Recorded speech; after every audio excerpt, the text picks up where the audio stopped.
Terima kasih Pak Menteri Dalam Negeri, Bapak Menko yang kami hormati. Mungkin untuk kami fokus dari Bapak-Bapak dan Ibu Kepala Daerah tentu adalah pada bagaimana harus mengelola APBD-nya dalam situasi yang berubah sangat banyak sekarang ini.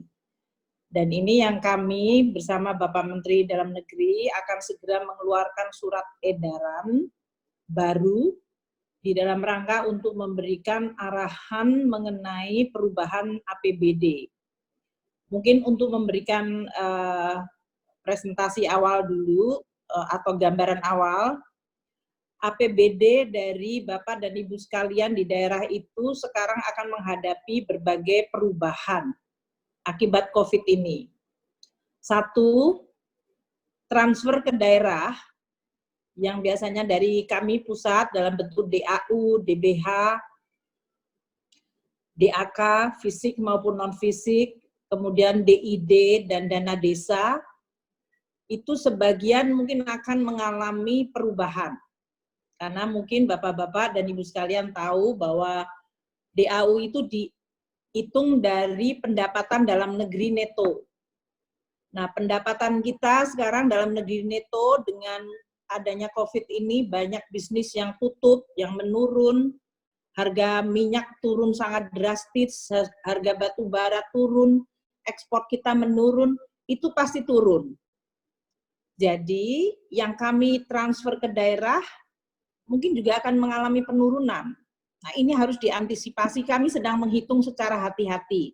Saya akan mencoba semaksimal mungkin agar Bapak-Bapak dan Ibu sekalian di daerah tidak mengalami shock yang besar. Namun saya akui situasi hari ini memang ekonomi sedang menurun. Bapak Presiden juga tadi di sidang kabinet menyampaikan itu.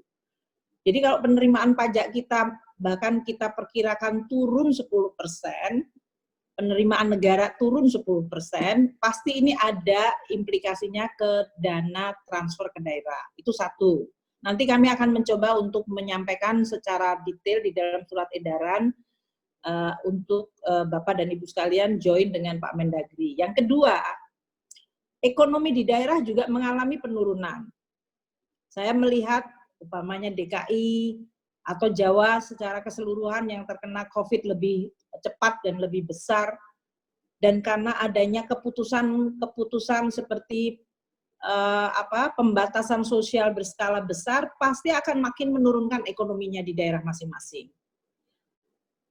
Tempat-tempat rekreasi, tempat-tempat tujuan pariwisata, sehingga pajak hotel, restoran, pasti menurun sangat besar.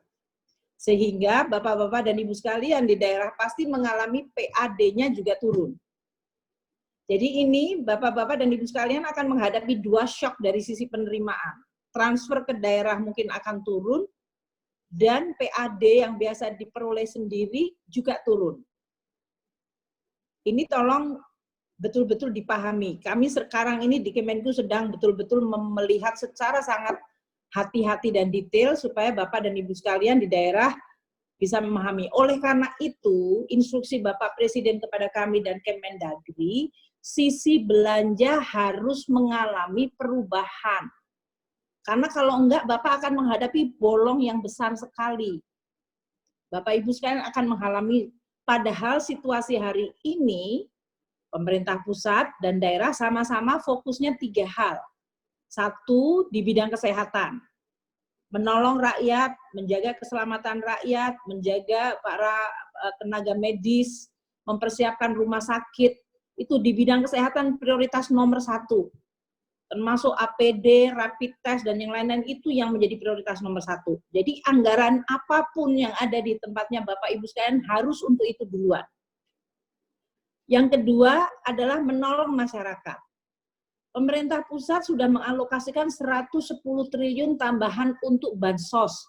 Itu dalam berbagai macam, dari mulai listrik yang dibebaskan, sampai kepada tadi kartu prakerja dinaikkan 2 kali lipat, dalam bentuk PKH dinaikkan, jumlah kartu sembako naik menjadi 20 juta, sekarang Pak Menteri Sosial minta nambah menjadi 9 juta lagi, dan kemarin Jabodetabek punya juga, jadi banyak sekali bansos yang kita tambahkan dari pusat. Tapi pusat sendiri nggak mungkin cukup. Jadi daerah juga harus melakukan alokasi. Jangan nunggu pusat duluan, nanti baru saya belakangan. Karena Bapak dan Ibu sekalian yang tahu rakyatnya sekarang.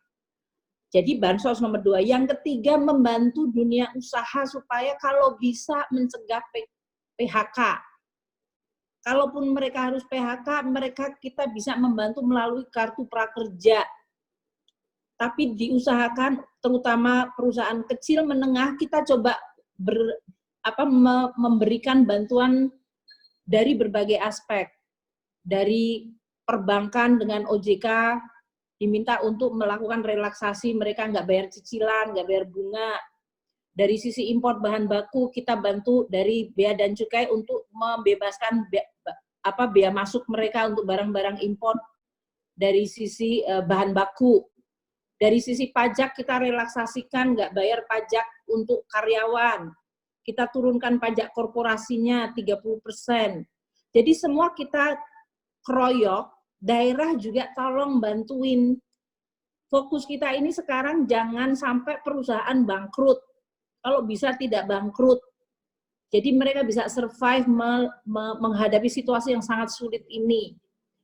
Kalaupun mereka salesnya turun, penerimaannya turun, mereka nggak bangkrut, mereka bisa tahan 12 bulan menghadapi situasi yang sangat buruk. Jadi dalam situasi itu daerah juga harus menambah, membantu itu untuk itu. Nah, ini kita sediakan sampai 70 triliun untuk bantu. Tadi kredit usaha rakyat yang disampaikan oleh Pak Menko Perekonomian. Saya minta untuk BPD juga diminta instruksi yang sama. Kita kan melakukan untuk pemerintah daerah itu melalui bank-bank BUMN, melalui bank-bank, dan ini terus akan kita lakukan. Jadi Bapak dan Ibu sekalian, di sisi belanja, APBD harus dilakukan perubahan radikal.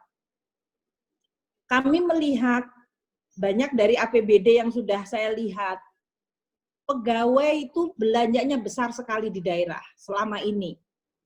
Gaji, terus tambah tukin, tambah segala macam. Bapak-bapak dan Ibu sekalian masih punya banyak sekali pos untuk honorarium.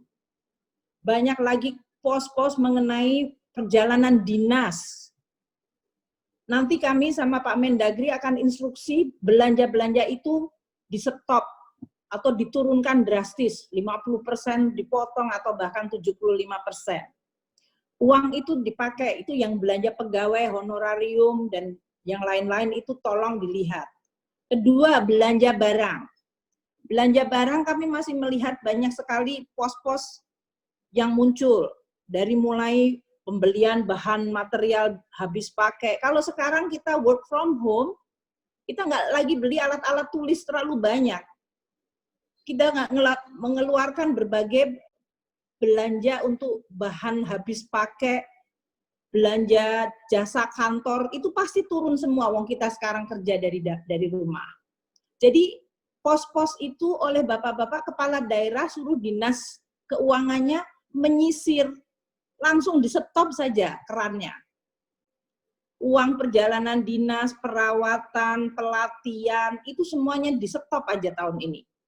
Sehingga Bapak dan Ibu sekalian itu punya ruangan untuk bantu masyarakat. Itu yang diinstruksikan Bapak Presiden. Tapi kalau Bapak Ibu sekalian tidak menyetop itu, ya uangnya nggak ada, uang PAD-nya turun, transfer turun. Pasti nggak ada, makanya kemudian pada bingung, ini kami pakai uang apa, kita nunggu dari pusat, itu bukan kayak gitu. Jadi tolong Bapak-Bapak dan Ibu sekalian, lihat APBD-nya, semua belanja barang, yang tadi uang perjalanan dinas, pemeliharaan, pelatihan, jasa kantor, honorarium, belanja sewa, bahan material, itu semuanya kalau bisa dikunci aja dulu. Uang sekarang mereka juga nggak kerja. Artinya kerja dari rumah, kita ketemu seperti ini, kita nggak perlu uang sewa kantor. Jadi itu satu yang saya ingin untuk sampaikan. Dan belanja modal. Saya tahu mungkin daerah ada yang sudah terlanjur kontrak.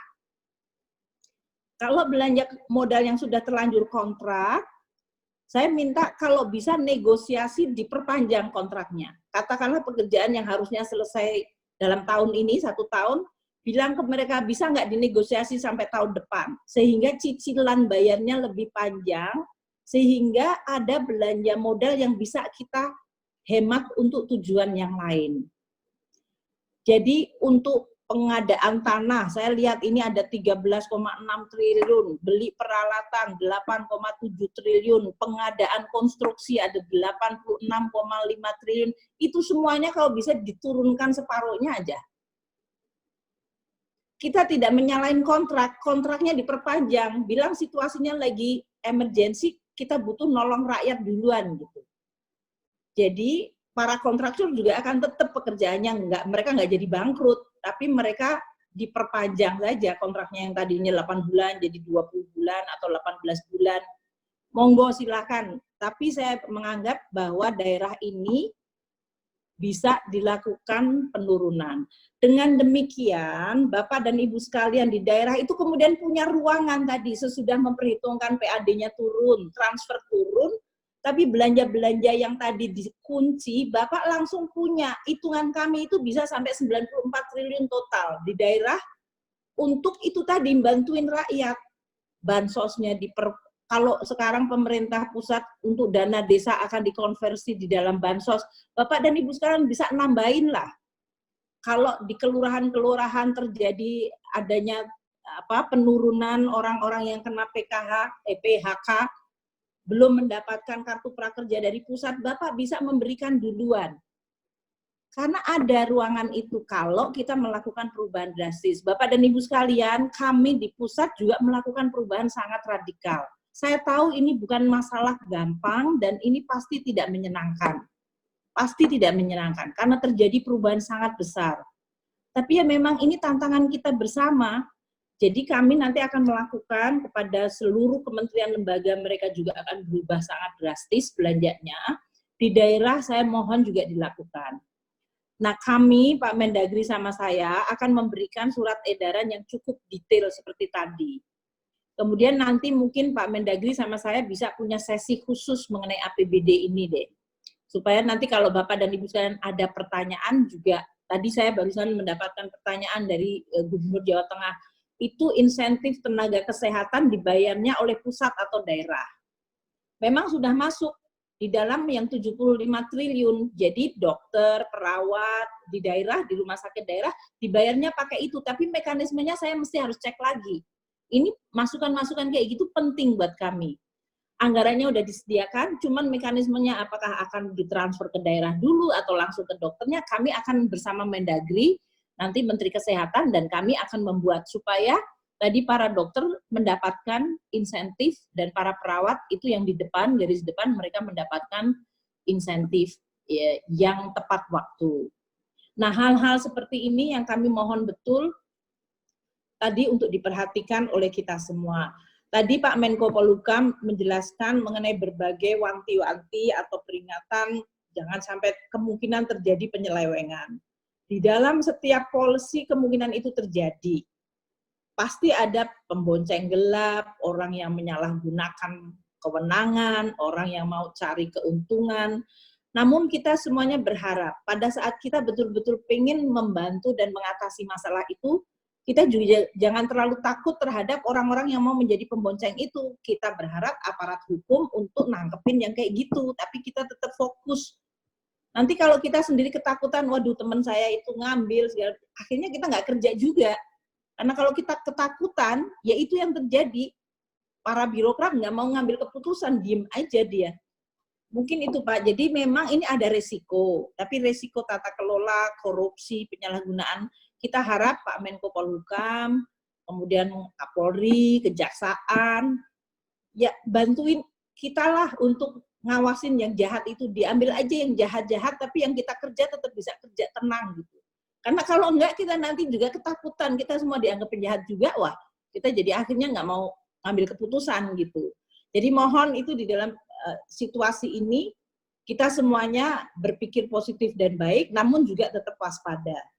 Mungkin itu Bapak, nanti ada beberapa yang ini akan bergerak terus. Bapak Presiden pasti akan melihat kalau kondisi masyarakat makin tertekan, pasti akan ada policy tambahan. Jadi saya juga minta kita semuanya jangan, oh kemarin Menteri Keuangan bilangnya begini kok jadi berubah lagi. Karena memang kondisinya berubah terus. Namun kita ingin memberikan paling tidak kepastian, supaya Bapak dan Ibu sekalian bisa mengatasi dan bisa ikut menjalankan program-program dan fokus kepada 3 hal tadi, kesehatan, membantu masyarakat, bansos, dan menjaga dunia usaha supaya mereka bisa survive dalam situasi ini. Mungkin itu dari kami Pak Mendagri, terima kasih.